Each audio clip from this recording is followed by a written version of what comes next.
The year was 2347, and humanity had just learned how to travel faster than light. It had taken them nearly 100 years of work to figure it out. Scientists had failed thousands of times before they finally succeeded. When the first human ship jumped through space and arrived at a distant star in seconds instead of years, the people of Earth celebrated like never before. They thought they had achieved something wonderful. They thought the universe would welcome them with open arms. They were wrong. Admiral Jake stood on the bridge of the Horizon, Earth's very first diplomatic vessel.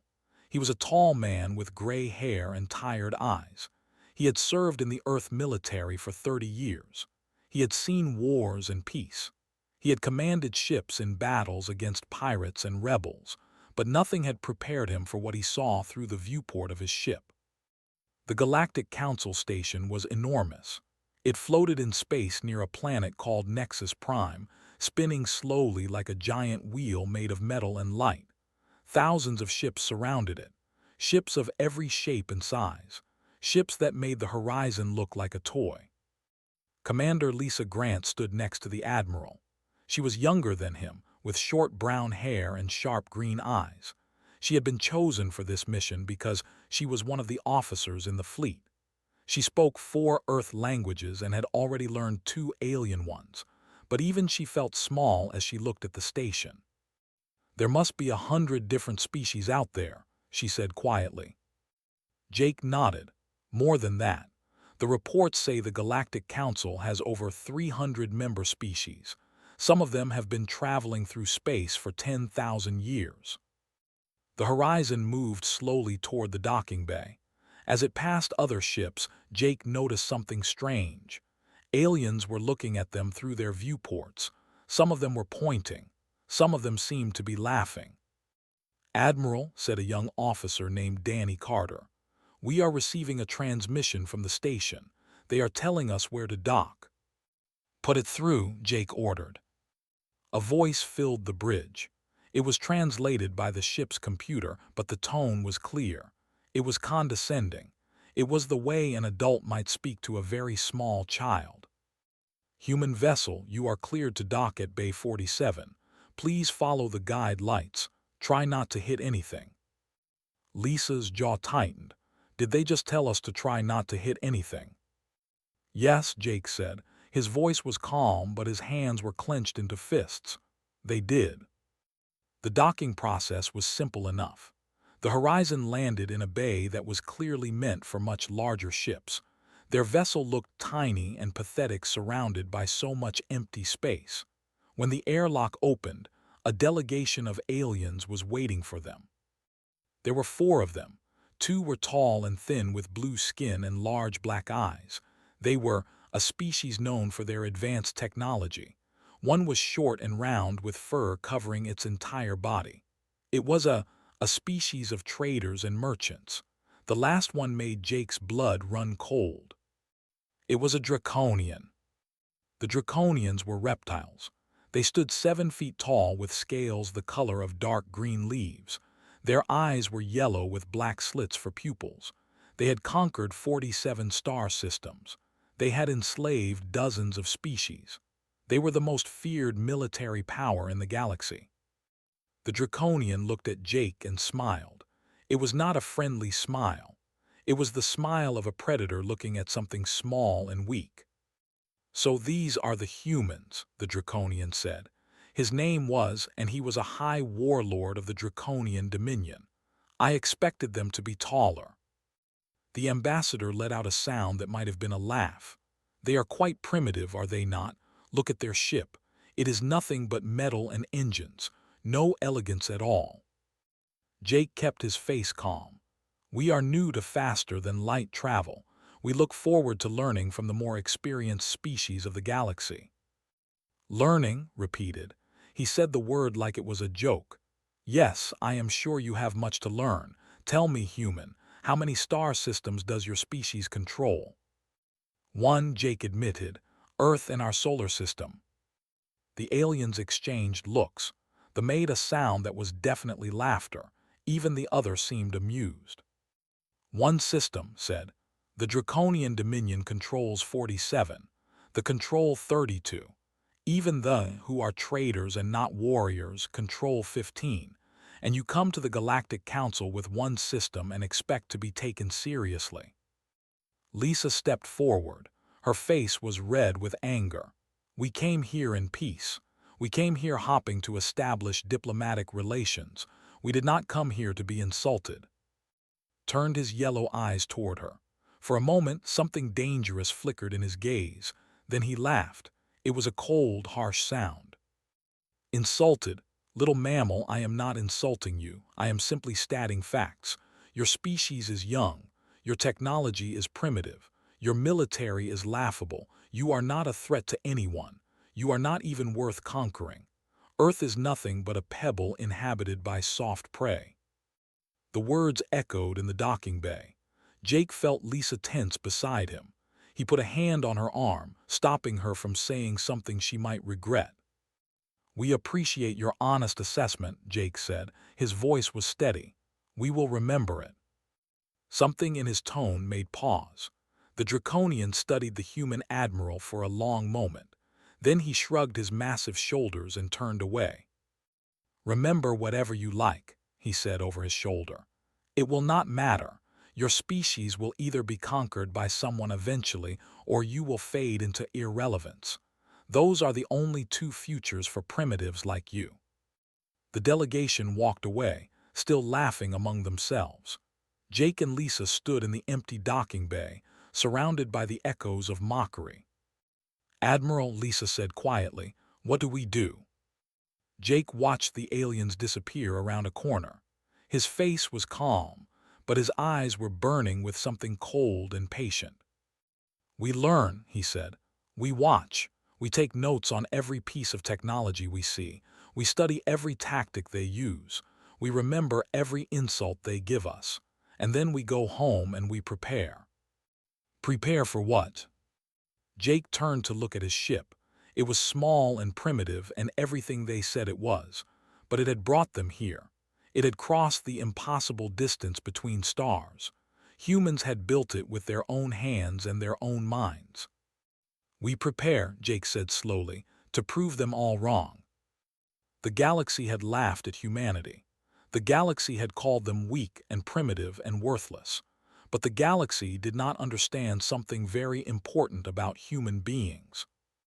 They never forgot an insult, and they never stopped fighting until they won. 5 years passed after that first humiliating visit to the Galactic Council. 5 years of silence from the stars. 5 years during which the galaxy forgot about the small blue planet called Earth and the primitive mammals who lived there. They had better things to think about, wars to fight, empires to build, species to conquer. But humanity had not forgotten anything. Deep beneath the mountains of Colorado, in a facility that did not exist on any map, a woman named Dr. Cole stood before a wall of screens. She was small and thin, with messy brown hair and glasses that were always sliding down her nose. She looked like someone who forgot to eat lunch because she was too busy thinking about physics. And she was exactly that kind of person. Run the test again, she said to her team. A young man named Park nodded and pressed a button. On the screen, a small drone lifted off the ground. It hovered for a moment. Then it vanished. Not flew away. Not moved too fast to see. It simply stopped existing in one place and started existing in another place, 3 miles away, in less than a second. Smiled. It was the smile of someone who had just broken the rules of the universe and gotten away with it. Teleportation successful, announced. The drone is intact, all systems functioning normally. Good, said. Now let us see if we can make it bigger. Across the planet, similar scenes were playing out. In Japan, engineers had developed shields that could absorb and redirect energy attacks. In Germany, weapons designers had created guns that fired concentrated beams of plasma hot enough to melt through any known armor. In Brazil, biologists had figured out how to make ship hulls that could repair themselves like living tissue. Humanity had taken every piece of technology they saw at the Galactic Council. They had studied it. They had understood it. and then they had improved it in ways that no alien species had ever imagined. The galaxy thought humans were primitive because they had only been traveling through space for a short time. What the galaxy did not understand was that humans were very, very good at learning, and they were even better at war. In Geneva, President Maria Vance sat in her office reading reports from the secret facilities. She was a woman in her 60s with silver hair and a face that rarely showed emotion. She had been a soldier before she was a politician. She understood what was coming. "How soon until the fleet is ready?" she asked. General Frank Bishop stood across from her desk. He was a large man with dark skin and a voice like gravel. He had commanded Earth's military forces for the past 3 years. "6 months," he said, "maybe less if we push hard." "Push hard," Maria ordered. "I have a feeling we will need those ships sooner than we expected." She was right. The ultimatum arrived on a Tuesday morning. Lieutenant Commander Danny Carter was on duty at the Geneva Communications Center when the transmission came through. He was older now than he had been 5 years ago on the horizon. He had gray in his hair and lines around his eyes, but he still remembered the laughter of the Draconians. "President Vance," he said into his communicator, "you need to see this." The message was from High Warlord. His face filled the screen, those yellow eyes gleaming with cruel amusement. "People of Earth," he said, "the Draconian Dominion has decided that your solar system is of strategic importance. Your planet sits along a hyperspace lane that we require for our continued expansion. You have 30 standard days to surrender unconditionally. If you refuse, we will send our Grand Armada to claim what is rightfully ours." He paused and smiled that predator smile. "Do not be foolish," he continued. "We are sending 8,000 warships. You have perhaps 200. Your technology is primitive. Your warriors are soft. This is not a battle you can win. Surrender, and we will allow your species to live as servants of the Dominion. Resist, and we will burn your planet to ash and scatter your bones across the stars." The transmission ended. For a moment there was silence in the communications center. Then someone laughed. It was not a nervous laugh or a frightened laugh. It was a genuine laugh of amusement. President Vance turned to see General Bishop grinning like a wolf. 8,000 ships, he said. "Is that all?" Maria allowed herself a small smile. "It seems our Draconian friends still think we are the same primitives they met 5 years ago. We should correct that misunderstanding." She addressed the United Earth Coalition that evening. Every screen on the planet carried her face. Every speaker carried her voice. 5 years ago," she said, "we sent our first ship to the stars. We went in peace. We went with hope. We were met with laughter and contempt. They called us primitive. They called us weak. They said we were nothing but soft prey waiting to be conquered." Her eyes hardened. They were wrong. In the mountains of Colorado, Cole watched the speech with her team. In shipyards hidden beneath the oceans, workers paused to listen. In training facilities on the moon, soldiers stood at attention. "The Draconians have given us 30 days to surrender," Maria continued. "They expect us to kneel. They expect us to beg for mercy. They have made the same mistake that every enemy of humanity has made throughout our history. They have underestimated us." She leaned forward, her voice dropping to something cold and hard. "We are not going to surrender. We are not going to beg. When the Draconian Armada arrives, they will find out exactly what happens when you threaten our home. They will learn that the galaxy's greatest mistake was giving us 5 years to prepare." Across Earth, the response was immediate. Factories that had been secretly producing weapons and ships for years went into overdrive. Soldiers who had been training in secret reported to their stations. Scientists who had been developing impossible technologies prepared to see their work tested in real combat. Cole turned to her team.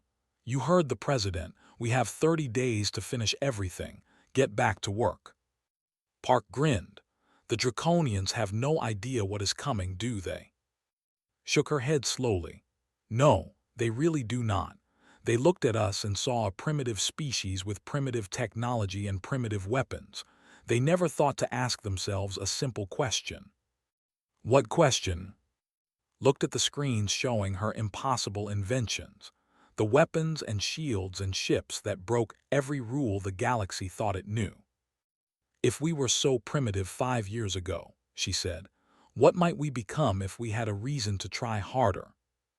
The countdown began. 30 days until the Draconian Armada arrived. 30 days until the galaxy learned the truth about humanity. 30 days until everything changed. The Draconian Grand Armada dropped out of hyperspace at the edge of the Sol system on a cold morning in March. 8,000 warships spread across the darkness like a swarm of angry wasps. Each ship was painted in the dark green colors of the Dominion. Each ship carried weapons that had destroyed civilizations. Each ship was crewed by warriors who had never known defeat. High Warlord stood on the bridge of his flagship, the Fang of Conquest. It was the largest ship in the fleet, a massive beast of metal and fire that stretched 3 miles from end to end. He looked at the tactical display showing the human solar system and felt nothing but contempt. Scan for their fleet, he ordered. His tactical officer, a younger Draconian named, worked his console. His scales went slightly pale as he read the results. My lord, he said carefully, I am detecting human ships near the 3rd planet, but the readings are strange. Strange how? There are more ships than our intelligence suggested, many more, and their energy signatures are unlike anything in our database. Hissed dismissively. They have been building in secret. It does not matter. They could have 10,000 ships and it would not help them. Their technology is primitive. Their warriors are weak. Begin the attack. The Armada moved forward. Thousands of engines flared bright against the black void. The Draconians advanced in a formation they had used 100 times before. It was a simple formation because they had never needed anything complicated. They simply overwhelmed their enemies with numbers and firepower. Near Earth, Admiral Ben watched them come. He was standing in the command center of Citadel 1, a massive space station that orbited above the blue planet. Around him, officers worked at their stations with calm efficiency. They had trained for this moment for 5 years. They were ready. Admiral, said his tactical officer, a woman named Rachel Porter, the Draconians are in range.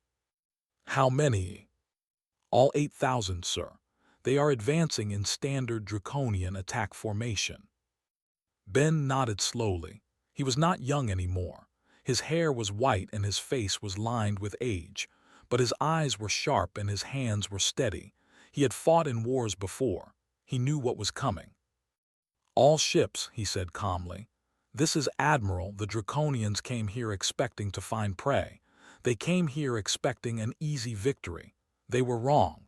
Today we show them what humanity can do. All ships engage. The human fleet moved. Saw them coming on his display and felt the first flicker of doubt.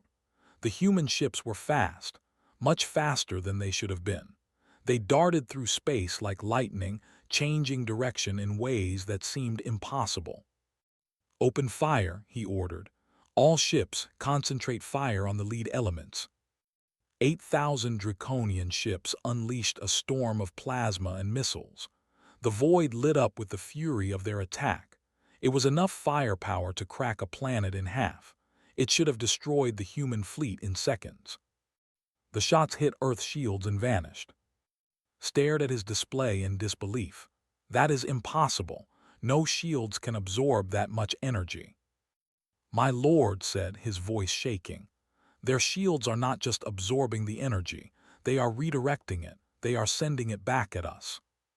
Before could respond, the first wave of his ships exploded. His own weapons, reflected and amplified by human shields, tore through Draconian armor like it was paper. Then the human ships reached the Armada. Captain Amy commanded the destroyer Relentless. She was 32 years old with red hair and a smile that made her crew nervous. She smiled now as her ship dove into the heart of the Draconian formation.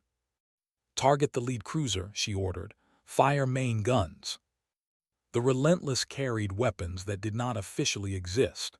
They were based on principles that the Galactic Council considered theoretical impossibilities. When they fired, they did not shoot plasma or missiles. They shot beams of compressed gravity that crushed anything in their path. The Draconian cruiser folded in on itself like paper in a fist. It simply crumpled and died. "Target the next one," Amy said. "And the one after that. Keep firing until we run out of targets or they run out of ships." Across the battlefield, similar scenes played out. Human ships danced between Draconian fire with impossible speed. Human weapons punched through Draconian armor like it was not there. Human shields absorbed everything the enemy threw at them and sent it back twice as hard. Watched his armada dying and could not understand what he was seeing. "How?" he demanded. "They were primitive, they had nothing. How are they doing this?" No one answered him, because no one had an answer. The battle raged for 12 hours. The Draconians tried everything. They tried new formations. They tried concentrated attacks. They tried ramming human ships with their own vessels. Nothing worked. The humans seemed to know what they were going to do before they did it. They seemed to be everywhere at once. By the 6th hour, 4,000 Draconian ships had been destroyed. By the 9th hour, another 2,000 were gone. The survivors were fleeing, their formation broken, their courage shattered. Admiral watched them run. His face showed no satisfaction, only cold determination. "They are retreating," Rachel said. "Should we let them go?" Ben shook his head slowly. "No, they came here to enslave our people. They came here to burn our home. They do not get to walk away from that. All ships pursue and destroy." The human fleet followed the retreating Draconians through hyperspace. It was something no species had ever successfully done before.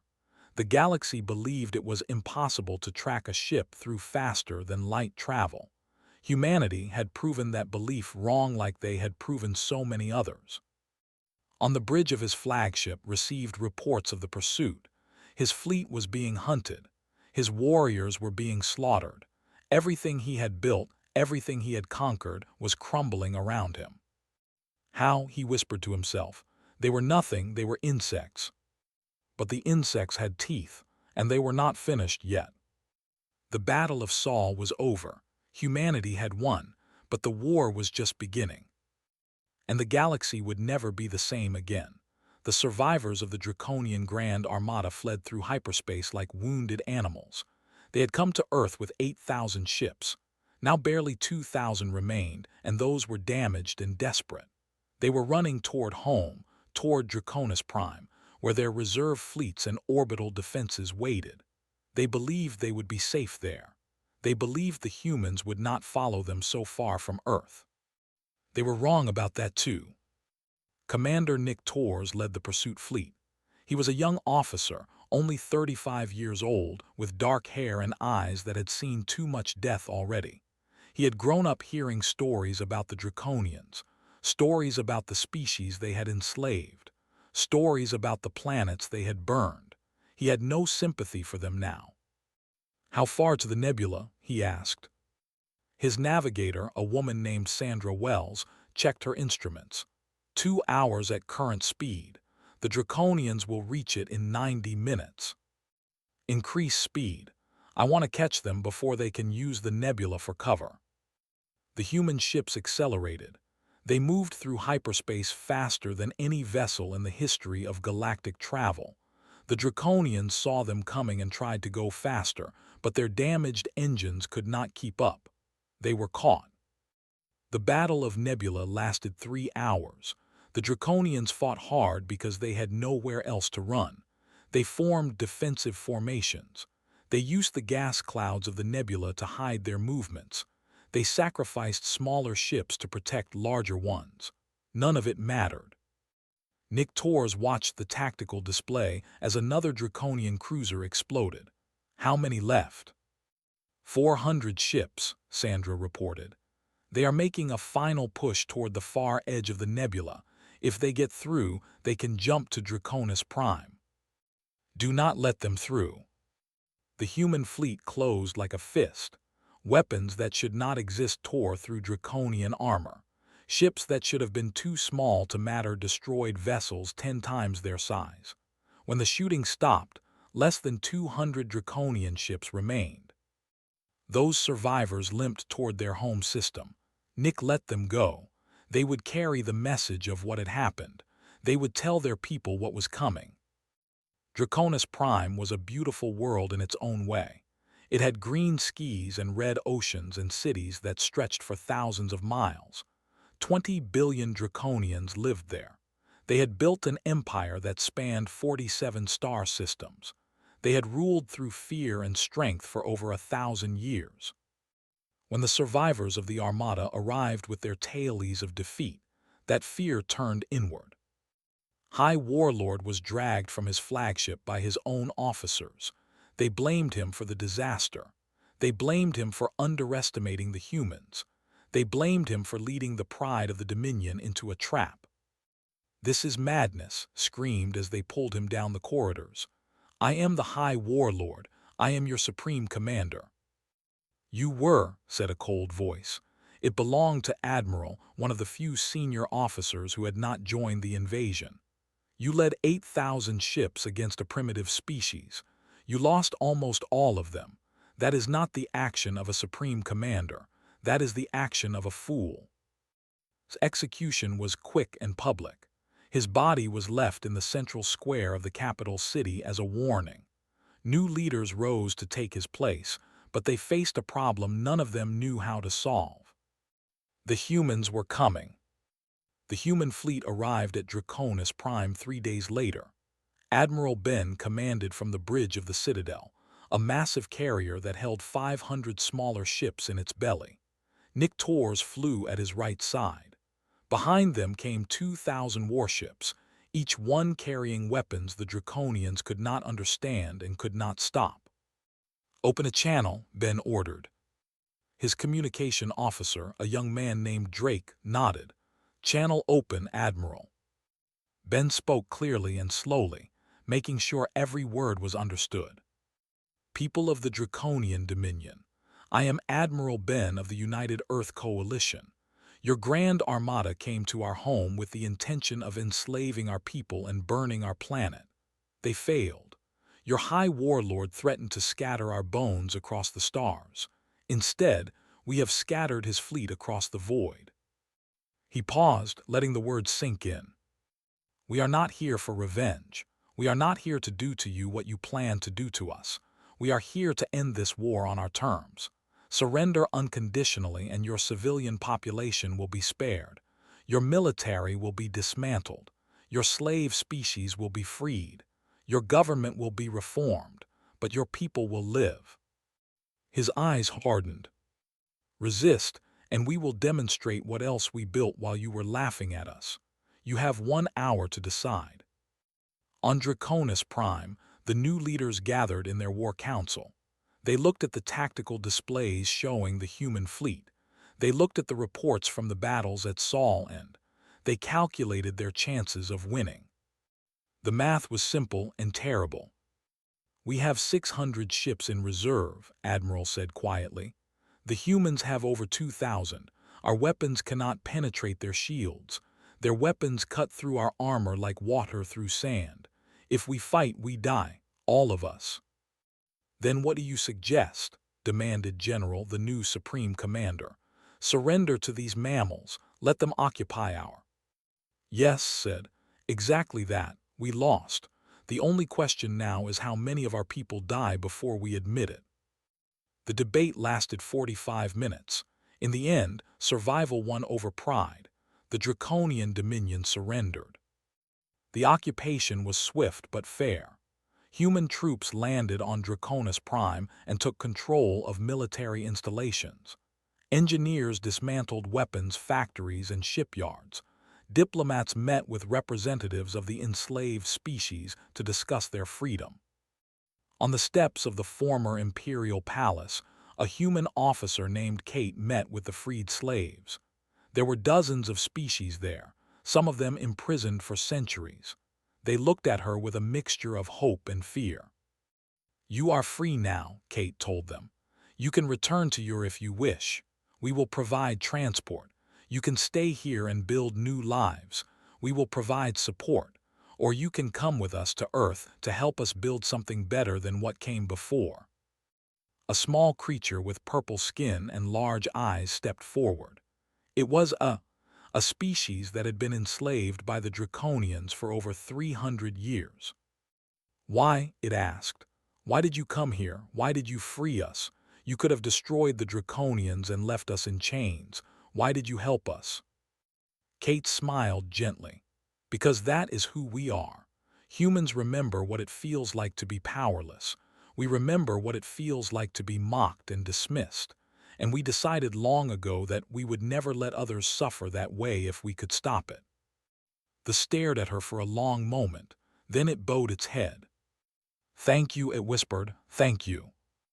News of the Draconian surrender spread across the galaxy at the speed of light. Every species heard, every empire watched, and they all asked the same question. What would the humans do next? The Galactic Council had existed for 3,000 years. In that time, it had seen empires rise and fall. It had witnessed wars that burned entire star systems. It had survived plagues that killed trillions, but it had never experienced anything like this. The Great Chamber on Nexus Prime was silent. Over 300 species had sent their representatives to this emergency session. They sat in tiered rows that rose toward a ceiling so high it was lost in shadow. Holographic displays showed footage from the Battle of Sol and the fall of the Dominion. They watched human ships dance through draconian fire. They watched weapons that should not exist tear apart the most powerful military in known space. And they were afraid. Ambassador Kate walked into the chamber alone. She wore the simple blue uniform of the United Earth Coalition. She carried no weapons. She had no guards. She did not need them. The whispers started as soon as she appeared. Kate heard them and ignored them. She walked to the central platform where speakers addressed the council and stood there calmly, waiting for silence. It took a long time to come. Finally, the high speaker rose from his seat. He was old for his species, with pale blue skin and eyes that had seen centuries pass. His name was Ambassador, and he had been one of those who laughed at humanity 5 years ago. He was not laughing now. "Ambassador," he said, "the Council has called this session to discuss the recent events in the Sol and Draconis systems. The destruction of the Draconian Grand Armada has created instability across the galaxy. We must understand what humanity's intentions are." Kate looked at him for a long moment before responding. "You want to know if we are coming for you next." The words cut through the chamber like a blade. Several representatives flinched. Others looked away. No one it. "That is understandable," Kate continued. "You are afraid. I can see it in your faces. I can hear it in your silence. 5 years ago you laughed at us. You called us primitive. You said we were not worth conquering. You us trade agreements. You us alliances. You us basic respect." She paused and let her eyes sweep across the assembled delegates. "High Warlord called Earth a pebble inhabited by soft prey. Ambassador, you said our ships had no elegance. The traders refused to sell us technology because they thought we were too stupid to use it properly. Every species in this chamber looked at humanity and saw something weak and worthless." Her voice hardened. "You were all wrong." The silence that followed was absolute. No one moved. No one spoke. They simply waited to hear their fate. "We could destroy you," Kate said quietly. "All of you. We have technologies you cannot comprehend. We have weapons you cannot stop. We have ships that can reach any system in the galaxy before you even know we are coming. If we wanted revenge for every insult, every denial, every moment of contempt, we could take it." She stepped forward, and several delegates actually leaned back in fear. But we did not come to the stars to conquer. We came to explore. We came to learn. We came to find our place among the civilizations of the galaxy. You forced us to become warriors. You gave us no choice. The Draconians attacked our home. We defended ourselves. We did not start this war. We ended it. Ambassador found his voice. What do you want from us? Kate smiled, but there was no warmth in it. I want you to understand something. Humanity does not forget. We do not forgive easily, but we also do not seek destruction for its own sake. We want peace. We want trade. We want to be treated with the same respect you give each other. She raised a hand and began counting on her fingers. Earth demands a permanent seat on the High Council, not the minimal vote you gave us 5 years ago. A real seat with real power. Earth demands fair trade agreements with all member species. No more denial of technology. No more refusal to do business. Earth demands that every species enslaved by the Draconians be given the choice of freedom and the support to rebuild their civilizations. She lowered her hand. And Earth demands that the galaxy never forget what happens when you mistake kindness for weakness. We came in peace. You answered with mockery. We came again in peace. The Draconians answered with threats of genocide. We will not come in peace a third time if we are threatened again. Is that understood? No one objected. No one even considered objecting. The vote was unanimous. Earth was granted everything it asked for. The trade agreements were signed within hours. The enslaved species were officially recognized as free and independent. The galaxy had a new power, and everyone was desperate to stay on its good side. In the weeks that followed, everything changed. Species that had been oppressed for centuries found themselves with powerful allies. Empires that had ruled through fear discovered that fear could work both ways. The old order, built on assumptions about who was strong and who was weak, crumbled into dust. On Earth, President Maria Vance addressed the people one final time before retiring from office. She stood in front of the United Nations building in Geneva, speaking to a crowd that stretched beyond what the eye could see. 5 years ago, she said, we were laughed at by the galaxy. They called us primitive. They said we would be conquered or forgotten. They were wrong. Today, we stand as equals among the stars. Today, the galaxy knows our name and respects our strength. She paused, her eyes distant. But strength alone is not enough. We have proven that we can destroy our enemies. Now we must prove that we can build something better. We must show the galaxy that humanity is more than weapons and war. We must show them that the same determination that made us survivors can also make us healers, builders, friends. In the crowd, a young girl tugged on her father's sleeve. Daddy, are we going to be okay now? Are the bad aliens going to leave us alone?